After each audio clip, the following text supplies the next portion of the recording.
I'll click the go live button. Thank you so much for the warning. But you'd hear it at least a few seconds before they see it, so I'd call that an early warning. Yeah. Hey. Fair. So I can see your audio's bouncing. I can see mine's bouncing. Bounce.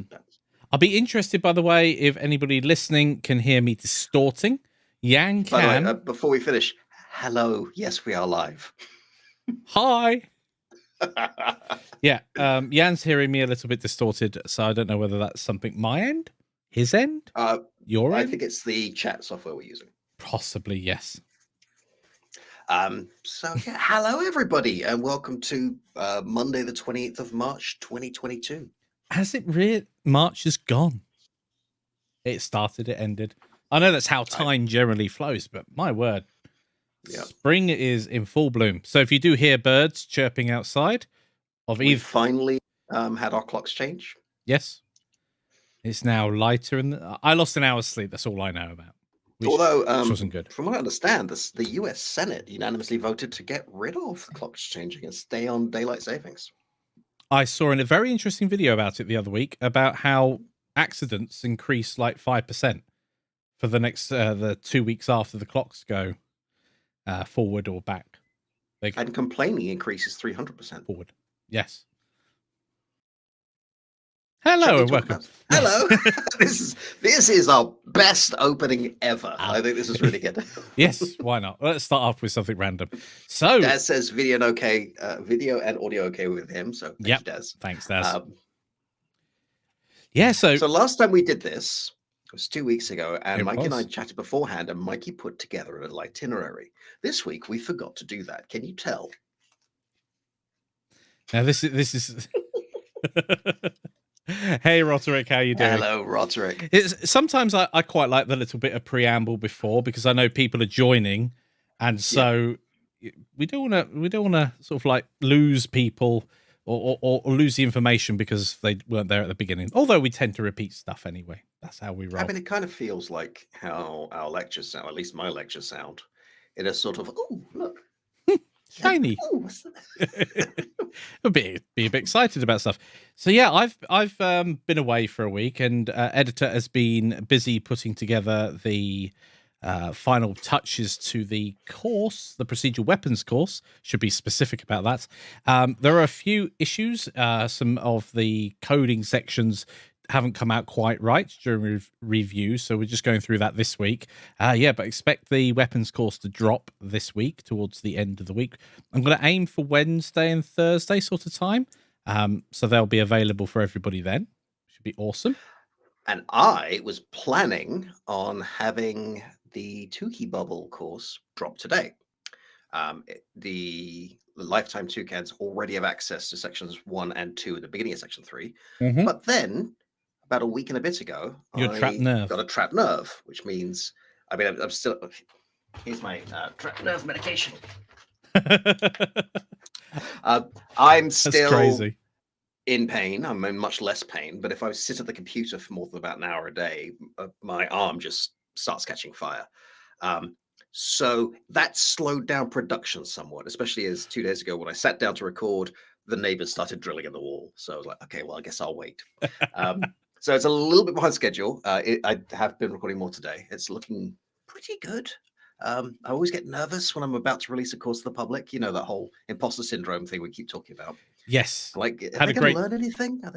Yeah, we had a great discussion offline with a couple of students who watched the stream about the imposter syndrome and how it just goes through everything. Seems quite a hot topic at the moment as well. But that could be because I've searched for it, and now I'm being given more stuff about the thing I searched for.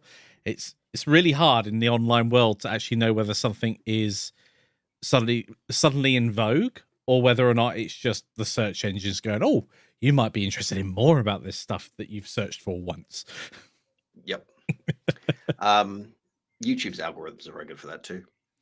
I mean, it's a fascinating topic, but it's that the danger I always feel, and I don't think I've ever done this, is overcompensating and being like, it's just imposter syndrome. I'm fine. It's perfect. Don't worry about it. And carrying on to your own detriment. Yeah. Right. Yeah, I had a very interesting time. I've rewritten part of the end of the procedural weapons course.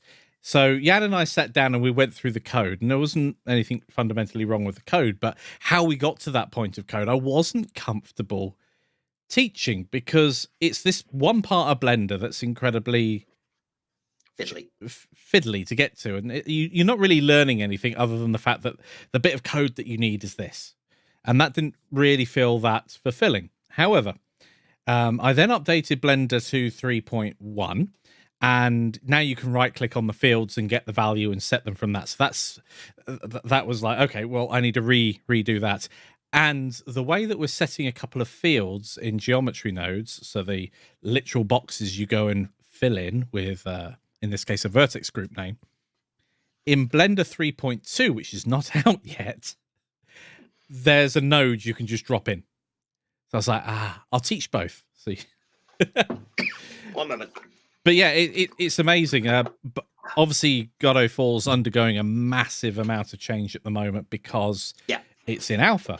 And 3.2 is also in alpha. It's not just a matter of dropping this node in. You do have to turn on preferences and then turn on developer options and things like that, and have to use an alpha version of Blender. But it's still amazing how quickly software can change, and things that you had to do a workaround before end up being a real pain in the butt, get solved with one thing the next time round. Or even entire new workflows. I mean, geometry nodes is a great example for this. Yeah, 100%.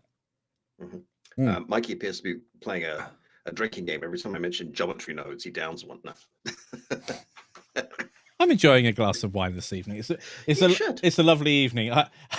Last night, it was a lovely evening last night. So I put some cushions outside on a bench and just sat there for a bit. And kind of got a bit dozy and laid down. Hey, it's Render. Hello, Render. How you doing? And yeah, I got woken up. Dinner's ready. I was like, oh, nice. I'm rather cold, and I was asleep. Yeah. And this isn't particularly healthy, but as I spend most of my time when I'm awake at this desk, and I've not been able to do that for the past 2 weeks, I've actually been enjoying time on my couch watching like house reruns on my laptop because I can't sit in this chair for any period of time. That's been weird. It's like being in a different house. Speaking of, shall we show them the little thing I've been working on for the new Godot complete course? I think we should. Okay, as you may know, Godot 4 is coming out. And I don't know if we've mentioned this at all. We had a complete course, we still have, for Godot 3, Discovering Godot. And we want to do a similar thing for Godot 4, but rather than just rewrite all the projects and keep them all the same, we're going to start from scratch. So I've been trying to figure out what's a good early project. Probably not the first project, but an early project.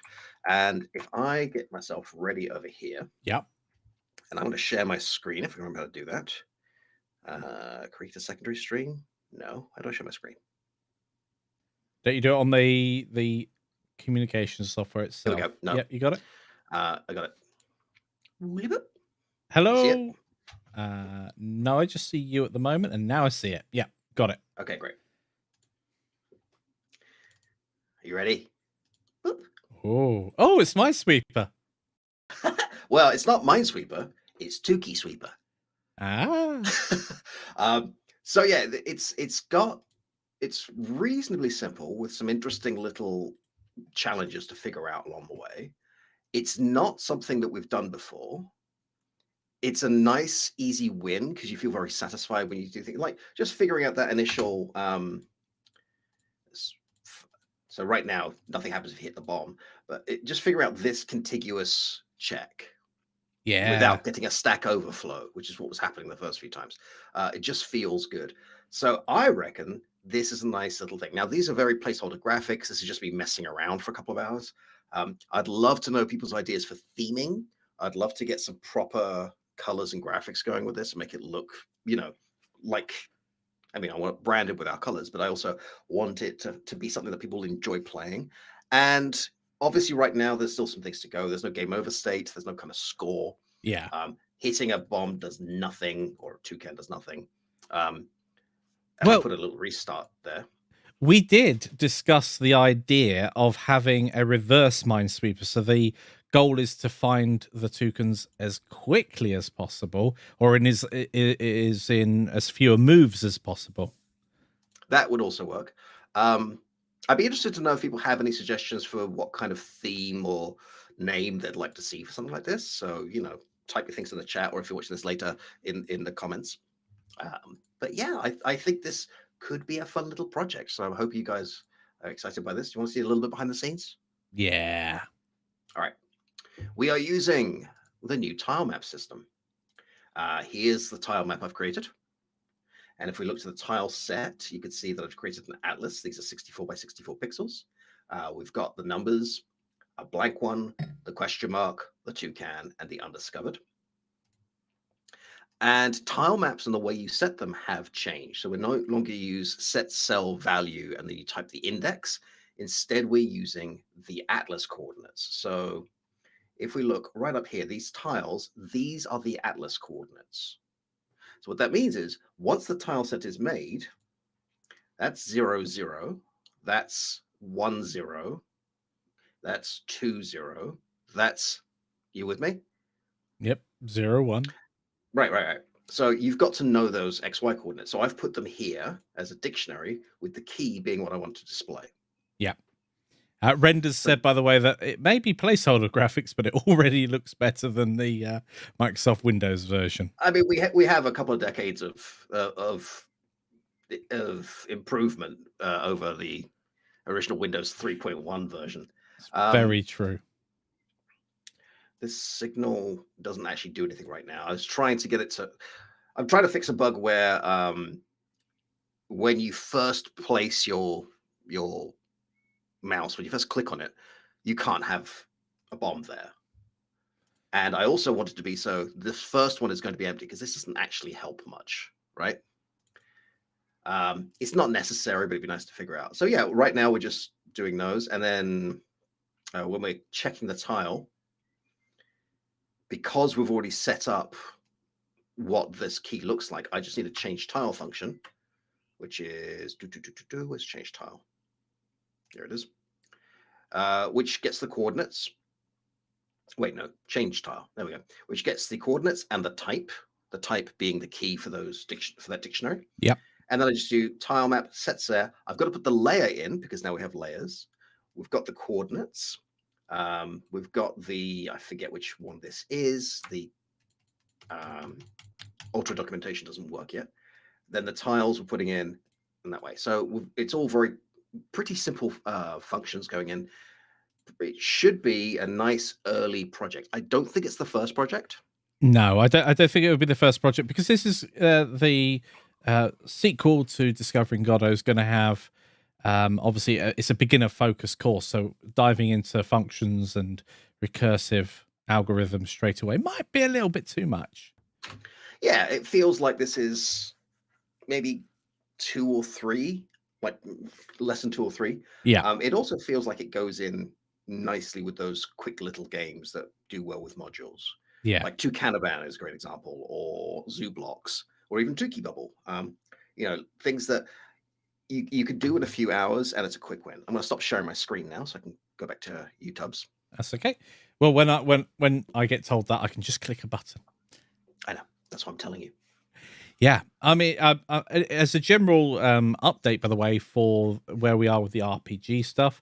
So I'm just finishing off the modular weapons at the moment, and the next course that I'm going to be focused on, so that we can line it up with Jan's early stuff, is going to be the UI course. So it's going to be the next one that will be coming out, and then we'll give you updates as and when that's released, what the next one will be from there. And we had a fun little chat about UI today. Yes, I learned a new word as well. And what is that word? I forgot it. Something about heroes. No, heralds. Heraldism. Very good. Heraldic. Heraldic. Mm-hmm. So we were talking about how, especially for the inventory items, we're going to be generating weapons and armor at runtime, right? We've got modular weapons and modular armors being generated at runtime. Yeah. Which means the icons for these things need to fit certain criteria. And the best solution we came up with was a slightly abstract icon set, so very clean, very simple. with multiple elements. So, for instance, for a sword, there's a blade element and there's a handle element. Yeah. And then we can use colors and replace those colors at runtime. The problem is when I picture that in my mind, it feels very sci-fi, right? It feels very minimalist. And quite clean. And that led us on to iconography, which led us on to heraldry. Yeah. So the idea being we could use the kind of symbols you'd see in a coat of arms to fit the low poly fantasy rustic feel, as opposed to, I think my go-to for this is going to be Arc. Because as you know, I really enjoy Arc. I know you don't. But one of the things I hate about Arc is the UI. Yeah, that's one of the things I don't like about it. The great big glowing font all over your screen just drives me nuts. It really brings me out of the world. It takes away the immersion so quickly. Yeah. Of all and I'm not sure how they would have fixed it, but like, especially when you get to the mid to late game and you've got like 40 dinosaurs in your base and your screen is just covered with green hovering text. Like, we want to avoid that kind of problem. Yeah, and the iconography that we were looking over today is very simplistic as well. So it's a great way of being able to develop ideas from simple shapes, which is really important because the UI is how your player is going to be interfacing with the game. So it has to be clear. And because we're, as Jans was saying, because we're randomly generating the weaponry, we need to make sure that the iconography that's made from that is also simple and easy to read and understand. Yep. Now that's going to obviously restrict some of our choices with the UI in terms of the icons that are displayed. But that also restriction makes it a lot easier to convey meaning, which is really important. Otherwise, you don't know. You need to be able in the game when you're playing to know the difference between a gold and iron sword and an iron and gold sword, because as we've mentioned in past streams, that will make a huge difference when it comes to the value and damage. So if you're collecting it to sell, you probably don't want one of them, but if you're using it as a weapon, you want the higher damage one, and you need to be able to pick that. Especially important when we start dealing with our magic system. Yes. Because we're going to have different spells. So you're going to have to know which, if you're saving specific wands or scepters or whatever they are for specific situations, it'd be really helpful to be able to do that, especially as in our game at the moment, the game doesn't pause when you open the inventory. No. And I think we're going to keep it that way. I like being immersed in a game. One of the things that I've never really liked about Fallout or Skyrim, those Bethesda RPGs, is the fact that you can pause the game and like spam a ton of potions and then come back out into the game fully healed up and everything. That really does take the immersion away. It takes away the tension that you could possibly have.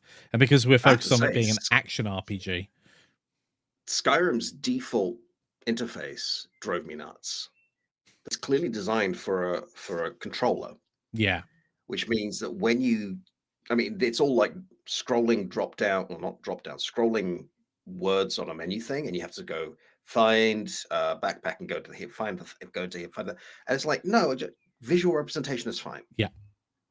I remember very much with Oblivion when it came out that the UI was definitely set up for the Xbox 360 because on a list of items on a PC, you'd probably have maybe 30 on an entire screen, and you had like 6. They were huge. And I remember one of the first mods I got was to make the inventory more manageable because I can read, and you've got far more control with the mouse and keyboard to click on certain inventory items. So I really did not like that. Control system change, and it's something you have to think about when who's the end user of your product, and what is it going to feel like? In games like Skyrim, pausing and thinking about what you're doing in that specific moment is part of the experience. Yeah, right. That's the player experience they're going for. That's not what we're trying for with your Godot 4 action RPG project or YGARP. YGARP. For the pirates out there, ARP. We want it to feel more actiony. Weirdly, a bunch of people have pointed out it feels like a Souls-like. And I say weirdly because I've never played a Souls-like, because I've never been drawn to them, because the inherent difficulty with those games, which is part of that genre, just doesn't appeal. Yeah, we're not trying to make the game... We're trying to make the game dynamic, not difficult. Although, in some aspects, when you during one of the test things, I don't think this was ever released, you gave the skeletons ranged weapons, and it actually changed the dynamic of the game completely. You used to be able to cheese the skeletons by just walking up to them, and now you can kind of cheese them by making them into a conga line and getting the one at the back to attack the ones in front. Well, I spawned in some with little witch hats, and the ones with witch hats had spells. Yeah. I didn't tell you I'd done that, which was the fun bit. Yeah, but it changed. It's amazing how one. I mean, obviously, only having one enemy type, adding a second one, does change the dynamic anyway. But the fact that it did change the game so much, all of the tactics you used to be able to use, pretty much all of them were now null and void. You could not use the same tactics if there was someone out there throwing spells at you. But that's what we want, right? We want a game where you're making tactical decisions at runtime rather than learning one technique that will always work. Yeah. You want moment-to-moment decisions that feel meaningful in a game like this. If we were making something like an XCOM clone, then the kind of decisions you'd be making would be more measured and possibly even strategic rather than tactical. Like well, XCOM has both, but it'd be a much slower, more thoughtful, methodical game. Have you ever seen any of the interviews or footage about how they designed the XCOM reboot and the problems they faced? No. They really struggled. They kind of solved it with XCOM 2. They really struggled with XCOM 1 with the fact that players would always hold back, use full cover, and move very, very slowly and progress through the level. Yeah. And that's not what they wanted. They wanted the player to feel like they were in a race against time. And they ended up in XCOM 2 doing things like you have to finish the level or get to a certain point with a certain amount of rounds. I noticed that with XCOM 2, opposed to XCOM 1, where you had like 6 moves to be able to defuse this bomb that was in the level. I actually preferred XCOM. I preferred being methodical about it, but obviously if the game designers have a certain idea in mind, then that's what it. But the one thing that drove me nuts about XCOM was that I built up a super army. I was just about to bring this up, yeah. And one of my guys died. It was the first time I came across one of those psychic aliens, the classic looking sort of X-Files type alien. And he like grabbed hold of my sniper who took out the rest of my team, sort of thing. Not all of the team. I managed to retreat or do something to save some of them. But then the difficulty of the game stayed at the same level. And now all I could have was rookies, which they just died every time. Right? You can go very, very slowly. In fact, one of the first mods people released for XCOM 2 was to remove those timers. Okay, yeah. And then go very, very slowly and not play the way they want you to play. Or you could play the way you want to play, take real risks, like run out of cover and with a shotgun and do the whole thing and really gamble. Yeah.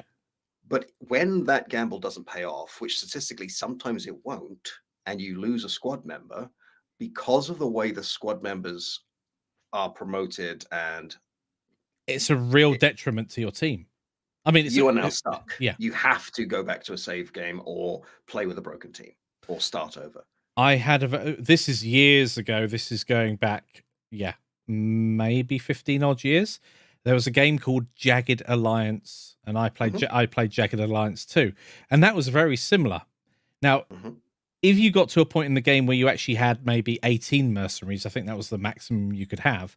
You got to this point where you could actually lose a member, and it would be painful, but it wouldn't be the end of the game. Early on in the game, if you lost one of the high up, great shooting ability mercenaries, that's it. You could not recover from it because you couldn't replace them with anything. It's an interesting design choice because on the one hand, having squad members that you really care about, like you can only bring 4 up to 6 squad members if you upgrade it, or once you upgrade it, and your roster may have maybe 20, and if you're clever you're going to be swapping them in and out so they're all leveling around the same time.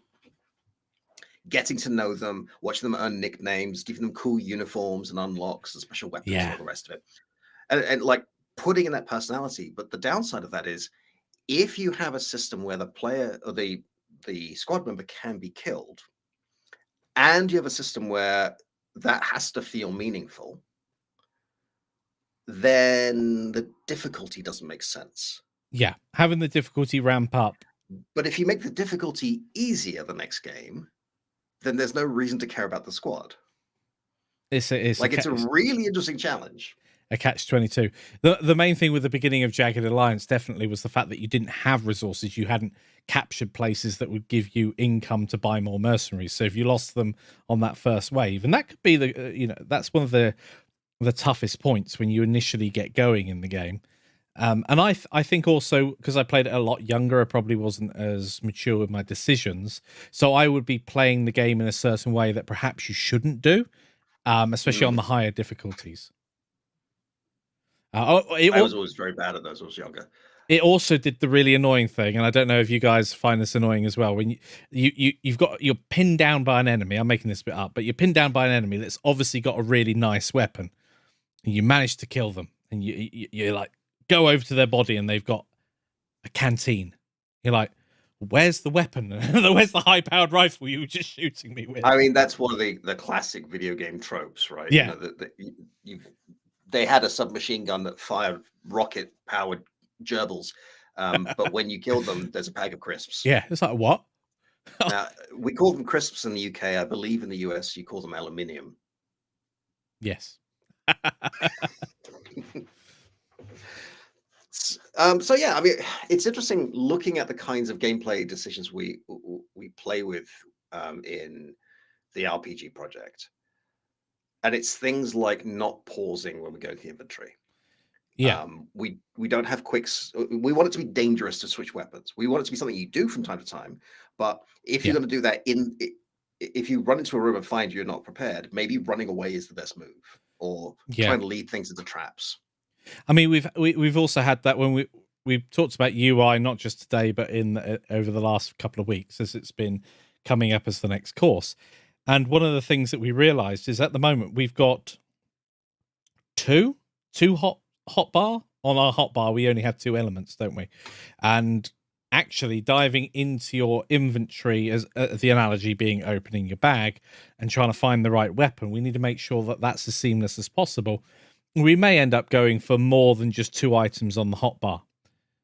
Possible. I mean, right now we have 2 potion items on the hotbar. Yes. Oh yeah, 2 potions and 1.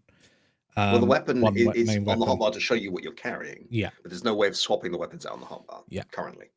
I mean, there could be a delay as you're swapping. We could do the whole little timer filling up to have a penalty for swapping things around. But yeah, we'll be playing around with different UI layouts. When simple's a good idea, when more complex. I mean, one of the best ones I remember when I was playing World of Warcraft. I don't know what it's like these days, but I would have the hotbar down here, and then I'd have 2 hotbars up the side, and then I'd have the mini map over here because it was quite customizable. But again, that's a very different kind of game, right? Because it's one where you're going to be firing skills rather than using positional combat. Yes, yeah, completely different game mechanics, but it's a completely different UI because of that mechanic. You need access to those buttons, to those macros. Buttons, yeah. This button, that button, your mouse would be very useful. And hello, Gerard. Good evening. So yeah, I don't know. Part of me likes the idea that swapping weapons and so forth means going into the bag in real time and putting it in place. And if you're fast, by all means do it. But a hotbar to switch to other hotbars. I've seen it done. There's a game that I played recently. I can't remember what it is now. Oh dear, why can't I remember? I played a lot of it recently, but it did have hotbars, and it had a hotbar toggle button, and you go down. I can't remember which one it is. That reminds me of being on a train and seeing, in case of fire, in case of emergency, break glass with hammer, and then next to it is a little glass case with a hammer. So to get to the hammer, you have to break that glass, get the hammer. I think it might have been Project Zomboid that had the multi-layered UI, and it confused the hell out of me when I saw it. I was like, why? Again, that's a game that really does heavily lean on the realism side of things, where it does take you time to pick something up. It doesn't just appear in your inventory. But yeah, I think UI can make or break a game if you need to interact with objects. I mean, when you allow a player to use or change an object is an important part of the game flow. You remember when we were playing Atlas? Mm-hmm. You could have a weapon that would go on your back, another on your hip, Yeah. and like if you're using pistols, a whole breast bandoliers. If you want a rifle, that can go on your back. Yeah. If you want a sword, that can go on your back. If you want a spear, that can go on your back. But you can only have one back item. Yeah. And when you want to switch them out, you can go into your inventory and switch them out, but they don't actually show or become available for about 5 seconds. Yeah. So you've got that. So you can't duck behind a rock, get a rifle, and start shooting. I remember you gave me a load of pistols, and I just went one bang bang, two bang bang. Oh, you mean the one where I leveled up from level 2 to level 28 in? Because I was level 80. Thank you. Yeah, I walked into this fight because was it an anaconda, something like that. You didn't even walk into the fight. Okay. So we had a Toucan Atlas server briefly, and we built this little communal town with walls around it and all the rest of it. Mikey came and joined us at the beginning, and then he went off and recorded a bunch of stuff, came back a few weeks later, and we built this whole town, and he was like level 2. So I was like, don't worry, I'll sort you out. I'll give you a bunch of guns and weapons and, some clothes and things. Don't go out there. There's an alpha snake. It'll kill you. Mikey says, do you think I'll be able to kill it? I went, almost certainly not. So he went to the top of the wall and got the rifle and just stood there for 2 minutes, pelting it with bullets. And he killed it. He went, oh, I've leveled up. Oh, I've leveled up more than once. Oh, I'm level 80. It's like, I'm level 75. How are you level 80? Like, I don't know. I'm level 80 now. I've got access to all the things. So don't give Mikey ammunition or rocket launchers. Basically, don't tell me not to do something, because in a game, I will try and do it. You do have a slight air of trollingness. I'm the heir of trollingness. That's brilliant. Yeah, a UI that is separate from the game world can be a useful abstraction. It can also take you out of the game world. There's a big reason why in games like The Last of Us, when you go and repair a weapon or upgrade your weapon, you put it on a physical bench, and then you get the bits out and you do stuff to it. I mean, I like diegesic UIs a lot. Diegesic meaning it exists in the game world or in the story world. There are times when I would argue you want a really intricate UI. Like if part of the game is sitting there poring over stats and making difficult decisions as to which weapon you want to keep and all the rest of it, then a big screen covering UI makes a lot of sense. But if it's stay in the game world, go as quickly as possible, abstract as much information, hide the information you don't need, like show the health on the character model, not on the on a heads-up display, then I completely agree with you. I mean, there's a nice mix as well. You can be quite abstract. Take Minecraft, for example. In order to build stuff, you can build it in your little 2x2 grid. Otherwise, you need a 3x3 grid, which is a crafting table, or just. I mean, actually, our action RPG is pretty. Most of the stuff is hidden. Like we've made it. Yeah.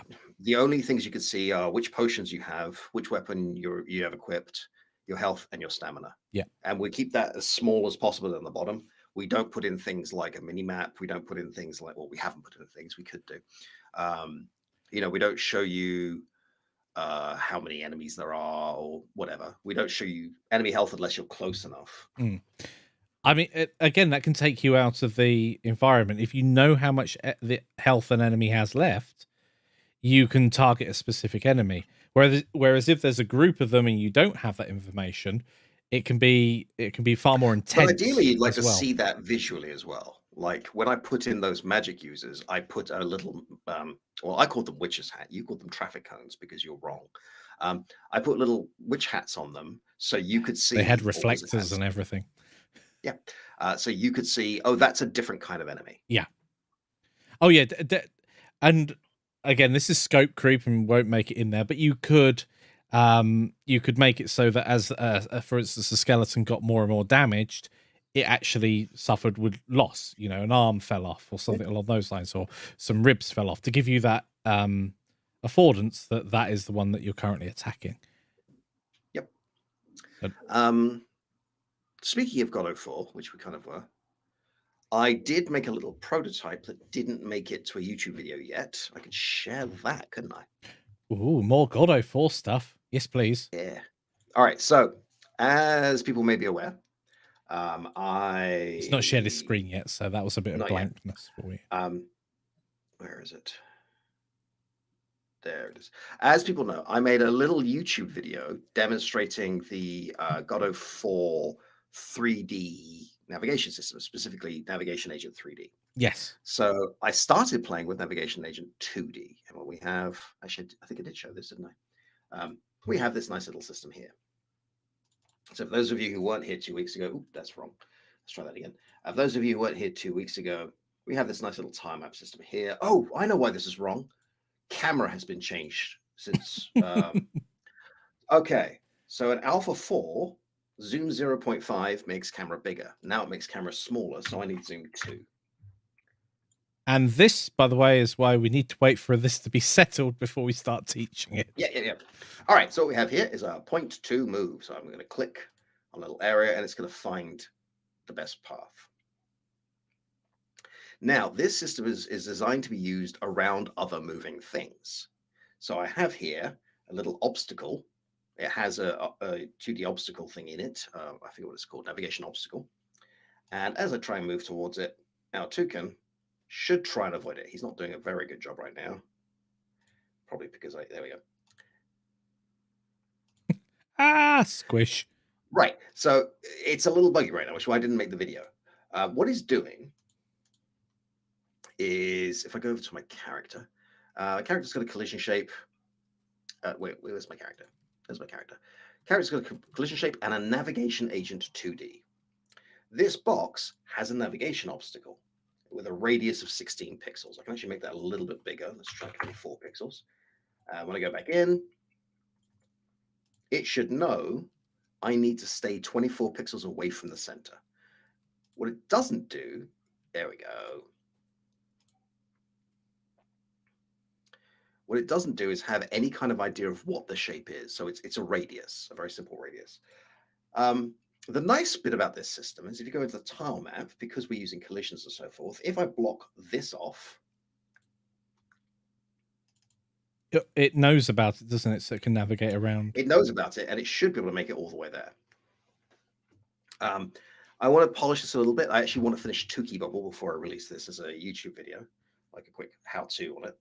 But yeah, it's a nice little system where the navigation can be done like this. We can also change navigation at runtime, which we couldn't do before, or rather rebake navigation at runtime.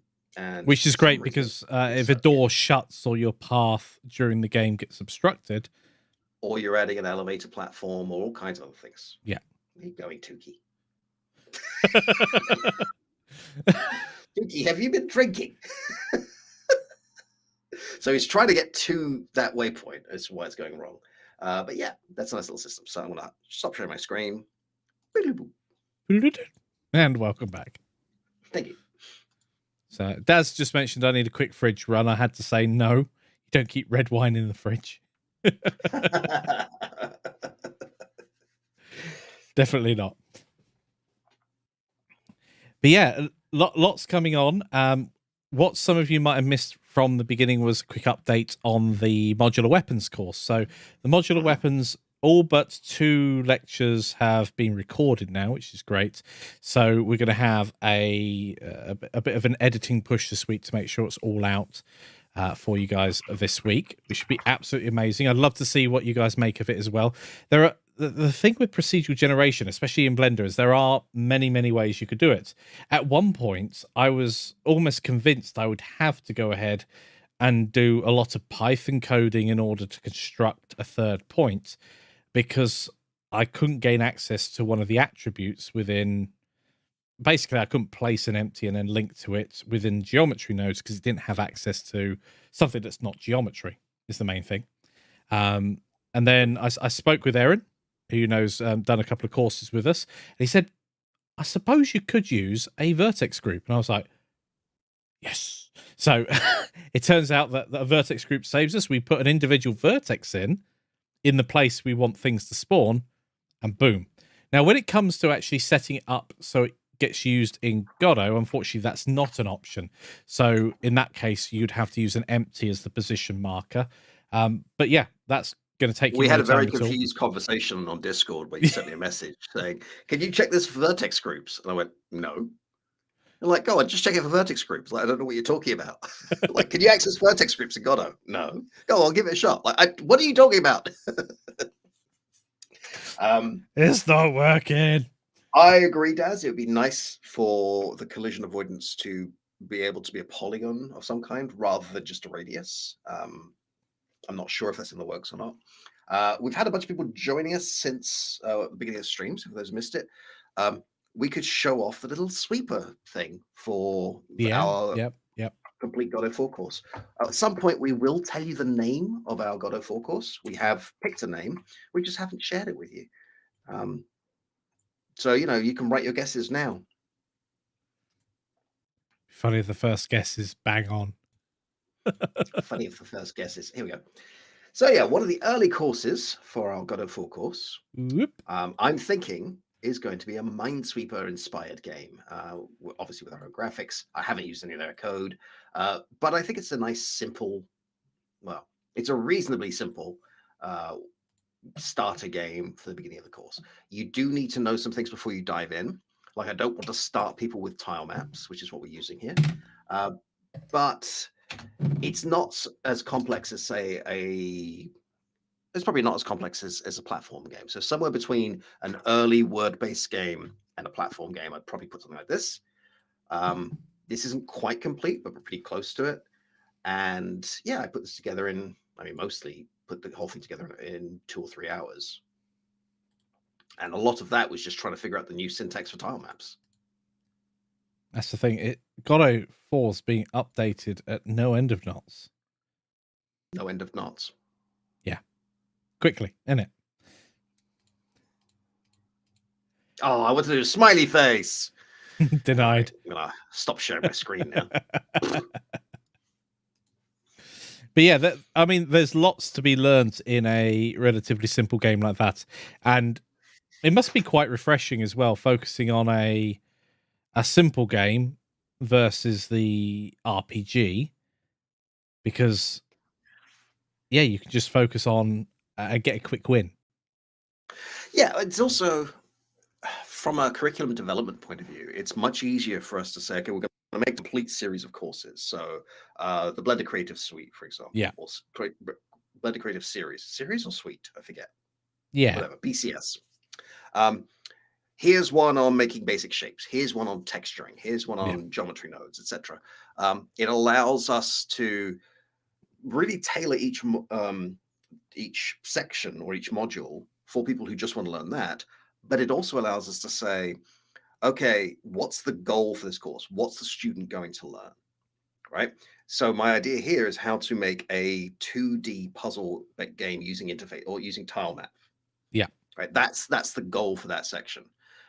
It's going to require certain things. So you have to be comfortable with things like arrays and dictionaries and basic GD script, functions and variables, basic GD script syntax. So once you've got those basics in, once you've made your basic word game, for example, you can then move into this and have something that you can put together in a few hours and just have as a desktop toy and play whenever you're doing stuff, right? And feel proud about that. Maybe bring in your own graphics or whatever you want to do. Yeah. From there, you can build out. So from there, we'd probably go with a platform game because it's traditional. It's our first simple 2D game. Then maybe a top-down game. For those of you who took Discovering Godot, this is going to sound very familiar, right? So we started off with a word game based on Mad Libs, and then we went to a bunny hopping game, a platform game, and then we went to a top-down stealth game. Heistmeisters was so cool. To 3D. I loved Heistmeisters. Then we switched to 3D, and we're just building and building and building. So it allows us to create a journey where each module we can say, okay, what are we learning here? So for instance, Heistmeisters is let's make a 2D game. That's the goal. So the stealth element and everything else was added in afterwards. But a 2D game is a very different beast from a side-scrolling platformer. Yeah. When you say 2D, you mean top-down, don't you? Sometimes. You said 2D lots. So I was like, do you mean top-down? I might mean top-down.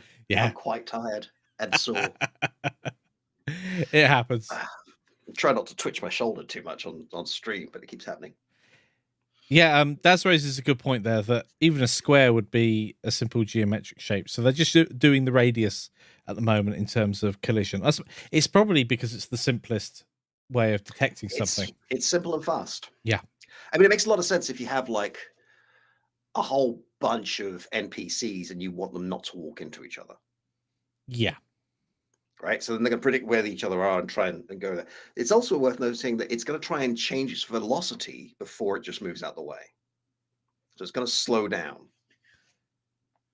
That's good because Yeah. that's almost like a predictive mechanism at that point in time. Mm-hmm. I remember years and years ago, so a real-time strategy called Total Annihilation. And one of the things they sort of like one of the selling points was the artificial intelligence that they had. So if you had like a bunch of 20 tanks and you tried to send them all through, if you just clicked over in the distance, they would pathfind, and some of them would go, well, if we all went that way, we get jammed. So what we'll do is we'll split up, and like four of them would disappear over this side, and of course you got the problem then that you just split your group, so now nowhere near as powerful. But it was quite good. They wouldn't all try and they wouldn't all pathfind the exact same path, so it ended up being much more intelligent. I always like when pathfinding goes wrong.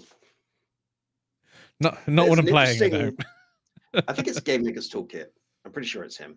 Has an interesting video on AI design, and he's talking about the early testing of Halo, where they wanted to test how difficult the AI was. So they got some play testers in and did a bunch of things, and then they ran the exact same AI, but made the bullet hit chance much higher. And people thought that AI was smarter. Interesting. It was behaving the same way, but you were taking more damage. So you had to play differently. Yeah. You couldn't just sit there and tank all the. So you felt like you're facing a more intelligent enemy. Whereas in fact, one of those little... all that had changed was that they were better at aiming. Yeah, they're just hitting you more often. Yeah. What was the other example of that we mentioned a few weeks back? I just saw the video with... I can't remember what the game was. I've just seen Render's course name. I do like it. Rediscovering Godot was actually on the shortlist. Not bad. Ice Masters was a lot of fun. I really enjoyed the prototype. I really enjoyed making it. It was one of those games when I showed it to people in the team and the company we were working at the time, people played it and went, oh, this is a lot of fun to play. It was like, okay, let's teach that. Yeah. And that's really what we want. Good Dungeons. I like that. It's a nice name. I would tell you guys, but one, we haven't registered the website. And two, I should probably check it with Mikey before I make unilateral company decisions like that. So, that's fine. We'll tell him at some point.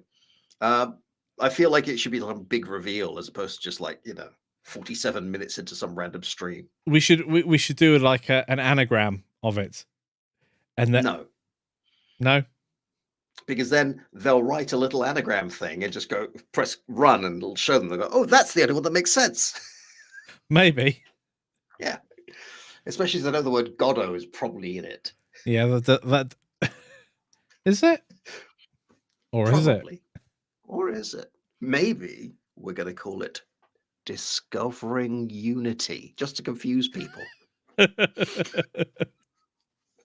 that I can't believe it's not Unreal. It would work. Yes. I mean, yeah, Daz is saying the underlying content was built to get a baseline to push forward for personal tinkering. That's kind of the goal, right? Is to give you a framework that you can then either pull apart or build upon to make your own game. We also want to do that with our Godot 4 action RPG, Yegorp. When we were talking earlier about UI elements and heraldic design, we said one thing players could do is make a coat of arms for their town or a coat of arms for their player. So when you've finished a run on your roguelike, and you have to pick a new character because your character died, maybe that character has a procedure generated coat of arms. Or as you unlock certain achievements, maybe elements of the coat of arms can be added to your town's coat of arms. We won't be covering that in the course, but it's something that once you understand how the UI is made, and once you understand the modular elements, there's no reason why you couldn't then build upon it. Oh, absolutely. And the same's true. I think we take this approach in pretty much all of our courses, because we're very much okay, we've taught you these basic skills. what can you now use them in yourself? Don't just leave it as like a checklist that you've gone through. the Godot thingy you've been waiting for.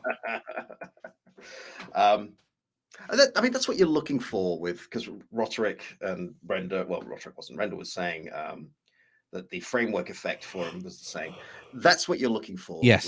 with a curriculum, right? You're looking for a system where we don't want to teach you how to make this game. We want to teach you the techniques to make a game.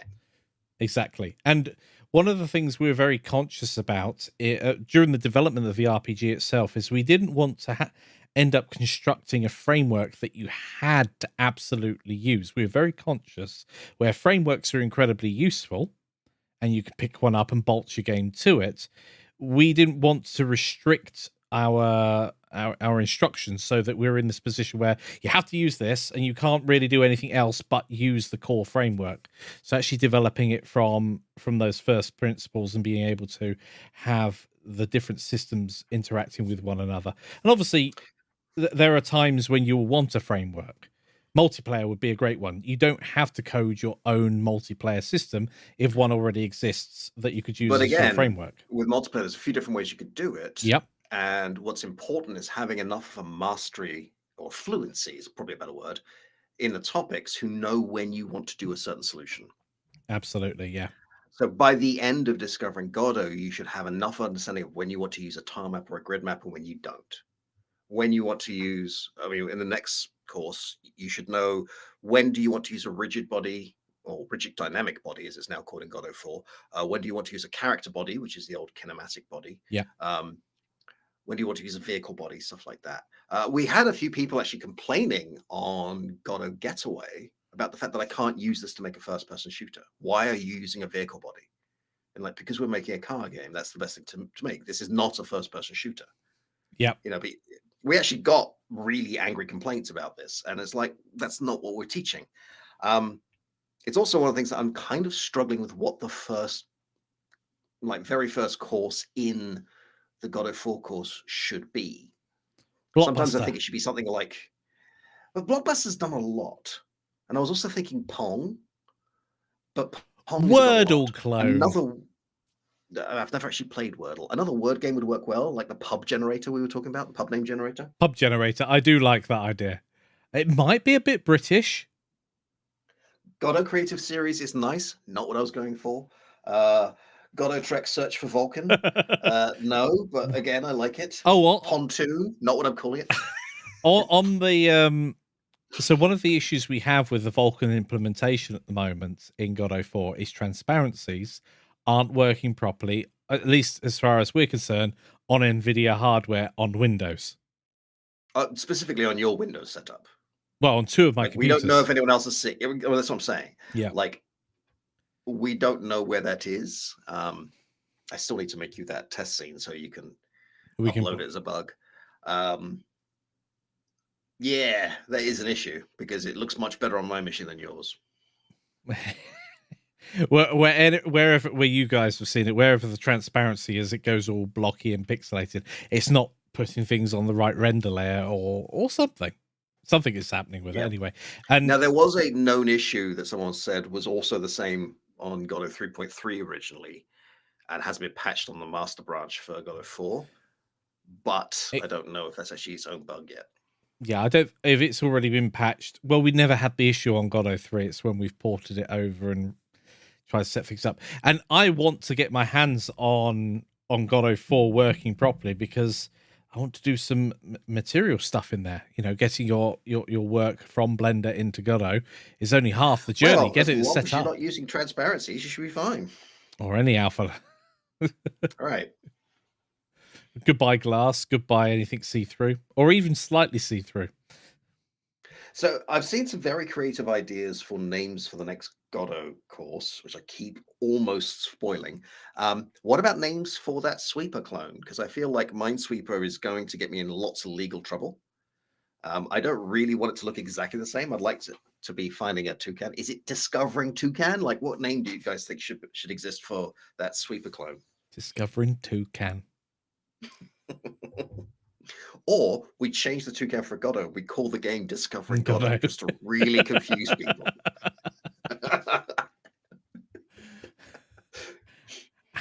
actually discovering Godot.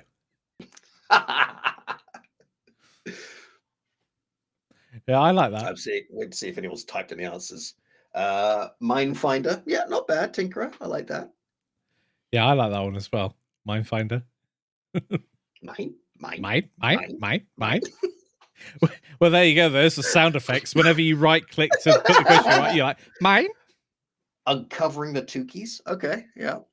Yes, it depends whether it's an avoidance game or a discovery game, because both actually work with the same mechanic. Yep. Canopy Sweeper. Well, Canopy Sweeper is good, although it feels to me like I'm cleaning an awning. Canopy Cleaner.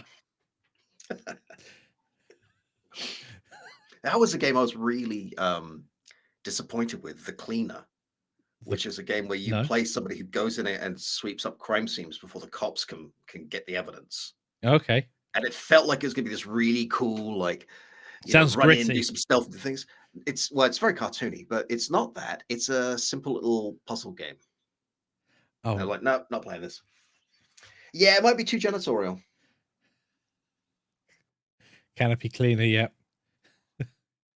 Canopy. I can't believe it's not Unity. Yeah. Well, it would work. I like some of these ideas. Yeah. I do like discovering Godot. Just to throw the cat amongst the pigeons. Discovering Godot, the game, brackets, not the course. If we're going to start doing that, discovering Godot, brackets, the game, brackets, top down, brackets, sweepy. Cleaning pre-done. Meanwhile, the new Tuki Bubble course, for those of you who weren't here at the beginning, continues apace. For those of you who are lifetime Toucans, you can already go through the entirety of section 1 and 2 and the first 2 courses of section 3. I had originally planned to get it all done today, but these are all the medications I'm on for the trapped nerve in my shoulder, which is only just starting to ease up. So sitting at my computer for more than half an hour to an hour to record and edit was just not working. Like I actually tried recording it was last Friday. I sat down and I was making so many mistakes in my code. Like I'm done. I just nope. I can't type. Are any of those pills to take away the side effects of the other pill that's taking away the pain? These ones. These protect my stomach. Yes. And most of the rest are muscle relaxants. So yeah, at the moment I've just finished the video for finding matching bubbles. Enemy explosive janitorial. So, ooh, hello, Helicom. Now I kind of want to make a viscera cleanup duty clone. Talk about massive scope creep. I don't think we will make a viscera cleanup duty clone, although I do recommend the game. It's a lot of surprising amount of fun. Especially if I'm playing. Multiplayer is even better because the sheer chaos that happens is amazing. Yes, well, coding on drugs, coding tired, coding with a migraine. That's another good one I found. Don't try and create pixel art with a migraine. That's another good one. So, but just here, it's sitting in this chat. I mean, even now, like this is starting to really hurt. Because we've been sitting here for a little over an hour. Well, you and I have been sitting here for a little over an hour. If it takes me 20 minutes to record footage, assuming I don't make a mistake enough to start over, it's going to take me about an hour to edit it, maybe a little bit longer, and then I've got to upload it and all the rest of it. By the time I've got to the end, I needed to have been lying down half an hour ago. So editing. So when we're really pushing, and I hope this doesn't happen to any of our edits on the procedural weapons course. I've been in a position where I've been editing, and I must have fallen asleep halfway through one of the edits, and then got to the end and just exported it. And just exported it completely uncut. I remember one where you were recording and you fell asleep recording, and the next day you said, "I've just filled 2 hard drives with a single video." Yeah, that's about a 78 gig file. I was like, oh, okay. That was amazing. There's a lot of snoring in that one. Say hi to the clients for us, Render. No, don't do that. And if they're interested in learning Blender or Godot, send them my way. Coding drunk might be pretty interesting. The problem I have here is I've never been drunk. And the problem I I don't have drink. is I've run out of wine. Yeah. I want to clarify, I'm not against drinking. I just have a very low tolerance for drugs, and I'm not going to start. So it's just me. So I've never coded drunk. I have coded with a migraine, which was weird. And I have coded on painkillers, which I don't recommend. I just so when I was doing some of the coding for the procedural weapons course, I got to the point where stepping away was the most valuable thing I could do. I was just stuck on this literally a loop at the time. I was trying to work out what needs to be done in a set order, and I was like, you know what? I'm just gonna step away. Came back the next day, and the solution was it just came to me straight away. Typed it out, and I was like, so I We wasted. actually talk about that in our Creativity for Coders course, which is available on our site for a very reasonable price over at www.canopy.games. You remembered the website. Give that man a round of applause. Ow! Don't hurt yourself. Oh, way too late. Oh, I should not have done that. Oh dear. It's fine. Everything is fine. It's fine. The house is on fire. Fine. Hell, I'm actually really proud of the Creativity for Coders course. It's a nice little 4-hour course that just gives a lot of tools for getting out of ruts and coming up with ideas. It's great for even us to refer to from time to time. Basically, it's great having those tools available. Yep, and it won't go out of date when the engine gets upgraded, because it's just a tool set. Yes, really important. We've just gone past the hour, in fact, so I think now is a good time to ask if anyone has any questions, concerns, comments, interpretive dances, jingles, or puppet shows.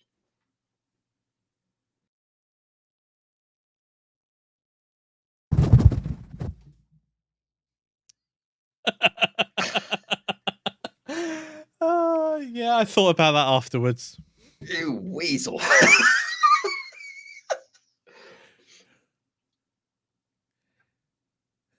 Yeah. Yes, I can imagine coding with a sleep aid is going to be weird.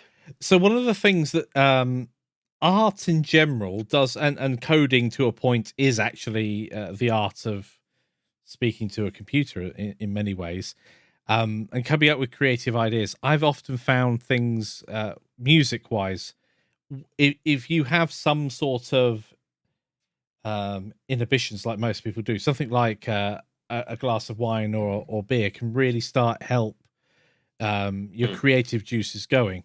There are other exercises that you could use as well, but that's definitely a quick fix. The problem with that is depending on that, because I know people who get into the mindset that I can't create unless I'm drunk, and that kind of dependency is really unhealthy. Yeah, definitely. A once in a while thing, or just as an experiment, sure. If you're safe and you're of age and you're informed. If I'm creating music, I often find you're not hurting anybody else and you're of an age where you can make that decision. Okay. Yeah. But it's a bit like those people who think that in order to create, you have to work flat out for 14 hours a day and not leave the keyboard. And like, no, that's just abusing your body. Yeah, that'll backfire at some point. Roderick asks, how are your cats? Mikey, I didn't know you had cats. I've gone to the doctor about them. They say they should be gone within a week or two. I don't know. I thought it was just the way you walked. Caboodle is asleep next to me. She's very happy. Iscat is asleep on the bed. He's very happy because I fell asleep and had a nap earlier, so the bed's all warm. They're full of food. I'm not. I need to go cook after this. Don't code and drive. Agreed. Don't do anything apart from drive when you're driving. Yeah. Heard it here first. Yeah. I was playing around on the piano the other day. So occasionally, speaking about creative sort of like inspiration and stuff, inspiration sometimes comes randomly to me, and I'll just say, sure. I'll literally say, oh, I'm going to go play on the piano. And so I've got some nice little chord progressions that are going to feature in the upcoming sound pack that's coming along as well. I like those random inspirations. Sometimes the inspiration for me is just hearing a phrase I've used a lot in a new way. An example of this would be a zombie survival game. I was talking to our friend Sam about this the other day. I used the phrase zombie survival game. I thought, what would be nice is a game where it's a survival game, but you're a zombie in a world full of non-zombies and you've got to survive. Is that... I can't imagine what that would feel like, but as a sort of creative prompt, it's a really fun springboard, isn't it? Almost feels like a vampire, though. Yes. Because a vampire is very much that, rather than as often zombie survival is there are lots of zombies and you... So zombie survival is the unending horde of zombies, and you are much better armed, but the threat with zombies is usually outnumbered. Right. It's a war of attrition. But if you're the only zombie, then you could affect much lower level stupid zombies, for example. Yeah. But they're idiots. Right? And all the NPCs that aren't your zombies are humans who might have access to guns and baseball bats and are much faster than you. Then the game becomes a very different proposition. Like, what kind of thing could you do with that? All of your food zombies are also dangerous. Yeah, exactly. Right? So suddenly, is it a stealth game? I think is it an ambush predator kind of game? Like, there's a lot of different ways you could go with this. Is it a tower defense game? Personally, I hate tower defense games, but there's a lot of fun ways you can go with that. I like taking that idea, and this is something else we talk about in creativity for coders, and twisting an expectation. It's interesting you should mention... A first-person shooter with no violence is a great example. That's the wrong program. So there was a tower defense game I had a few years back that I absolutely loved. Some tower defense games, though, you put down your defense, you're doing really well, and then a wave comes along that is twice as difficult as all previous waves, and you're just ill prepared for it because the level hasn't ramped up slowly. It's just gone boom straight away. I mean, I did enjoy playing Orcs Must Die, but it didn't really have a lot of staying power for me. I do apologize if people heard Steam for a second there. I can't remember what. I mean, I didn't. You wouldn't, but they might have done. Yeah. There were a couple of tower defense games on like iPhone 3GS and iPhone 4 era that I absolutely loved. I thought they were brilliant at the time on the platform. And they were great little... tower defense for me is one of those games that you can pick up and play and put down again with no consequence. I have a real issue with things like... so at the moment I'm playing Metro Exodus. I know it's quite an old game now, but I was getting really into the story and I've not been able to play it for like February 9th. So well, I was going to say just over 4 weeks, but no, it's even more than that. And of course, because it's been that long and it's a story-based game, I've lost the reasons for playing the game within the story. Or what mission am I? Similar things sometimes happen with like Factorio. Often that is it's governed by what you were doing as a person in the game, and unless you've made detailed notes, it's like, what was I doing? I find that problem with CRPGs where I'll get a certain point in the story, I'm really enjoying it, I have to take a break for a while, usually because I've got to record a course or something. I'll come back to it 4 or 6 weeks later. I'm like, I'm no longer involved in this story. I have no idea what's going on. I've forgotten half the quests. I did that with The Last of Us. The first time I ever played The Last of Us, I had to stop about not three quarters, maybe 2/3 of the way through. It was over halfway. And when I got back into it, it wasn't just the fact that I didn't know what the story was or what was going on. It was the fact that I'd forgotten the control systems. By that point, you were supposed to know how to control your character fully because it was difficult from then on. I'm like, I've forgotten how to crouch. This is not going to bode well. And here's another one of those weird creative concepts I came up with. You know those hunting simulators? There's a few of them out there where I guess they're kind of descendants of Duck Hunt, where you go out and you're in a forest and you've got... It's basically like the survival / simulation games, but you're out shooting deer. Yeah. Okay, now you're the deer. That feels like playing something like Alien Isolation, where you are the hunted. Right. And every sound in the forest, every like whiff of scent, every flash of color, you're going to startle. And you're like, now you understand why deers are so skittish. Yes, open worlds are actually all based on the Highlands of Scotland. That's why there's no one in them. I can't disagree. That's the problem. Yeah. And so I had a real hankering earlier today to try and find my copy of Civilization 2. I've got. Hell, I had a real hankering to go to the Highlands, so this is. I mean, but yeah, one of the things I found is some of the modern versions of Civilizations. I don't know whether they've tacked more onto it, but something about the simplicity of Civ 2 really, really was awesome. And it might be nostalgia. I might be when I pick it up and play it, I'm like, nope, I was wrong. I do prefer Civ 5 or Civ 6. I don't know what we're on now with them. I think we're on 6. They made some interesting changes with 5. I think one of towards the end. I think I've played 4 and 5. I don't think I've played 6, but one of the things that I found with Civ 2 was you could win the game within a couple of hours. Whereas the later game turns that happen with Civ 4 and 5, we're taking like 10 minutes a turn. That's a long time to wait for you to play. Oh, you should try multiplayer. The next turn doesn't happen until everyone presses next turn. And if someone forgets. Or someone's just gone off for a drink. Yeah, press it. Yep. I think one of the most interesting changes they made with Civ 5 was to get rid of military stacks. You could only have 1 unit per hex. Okay. Yeah. So suddenly it's a whole new layer of tactical play that didn't exist before. Before then, Stack of Doom wins. Whoever had the most power in one place. Oh, it's how I played any of the I can't remember what it's called now. Something Galactica 2, and basically I think Endless Space is a similar thing. I think it's Endless Space, where you start on your planet and you colonize.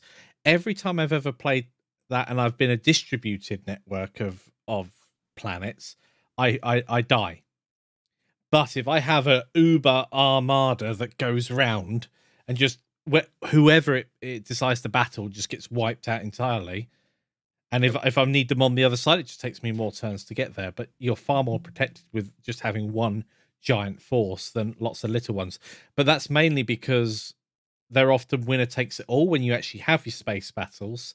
You end up. It was an interesting shift because it means that you start doing things like using terrain a lot more. Mm-hmm. I remember I was playing when the game first came out, the Civ 5 first came out, I was playing a multiplayer game, and my neighbor was the other end of a long valley of mountains, and he decided to start invading me. And I could tell he was invading me because I had an explorer, and he starts building up an army, and then they all start going down the valley. And just as he's halfway down the valley, I bring all the archers up from the side of the mountain and just massacre them all. Which is something I would never have done in earlier versions of Civ. I just have all my units in one place. Yeah, it's interesting games, and some that I haven't touched in a while. I think I'm somewhat held back with certain games because I don't have the time investment for them. Like I absolutely, and I'm sure I still do. I love Command and Conquer, Total Annihilation, Supreme Commander. I think was the next one along those lines. RTSs, basically. But those were games that would easily last 4 to 7 hours. It was a marathon game. I mean, I was just remembering when we were playing, not last year, but the year before, for Christmas, we played Twilight Imperium, the board game. That was awesome. Yeah, and that was a 2-day board game, right? And even then, we didn't finish because somebody couldn't do the second day. But like the kind of decisions you make and the way the game built, and the fact that Mikey kept forgetting the rules, really like built this incredible situation. Yeah, there was this funny rule where if you went into a square, you had to do things in a certain order, and I kept forgetting that it had to be that order, and I was like, you never got the idea that in order to activate a system, you had to spend a resource on that system. So I just hopped around going, look at all the things I've got, and you're like, nope. Yeah. You've just driven through neighborhoods without buying any property. It's simulating the logistical cost of moving things that far. Yeah. That's what it's trying to do. I'm like, I've only moved you from one square to another, or hex. We've now gone an hour and a quarter, and I need to eat. So I feel like this is a good place to end this stream. Yeah. Well, thank you everybody for joining us. Keep an eye out for the modular weapons course, which Mikey is planning on dropping this week. I'd like to drop the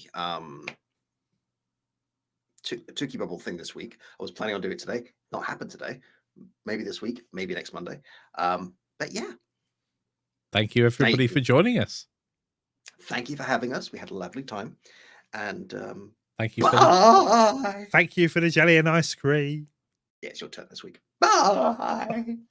Thanks everyone. Press it.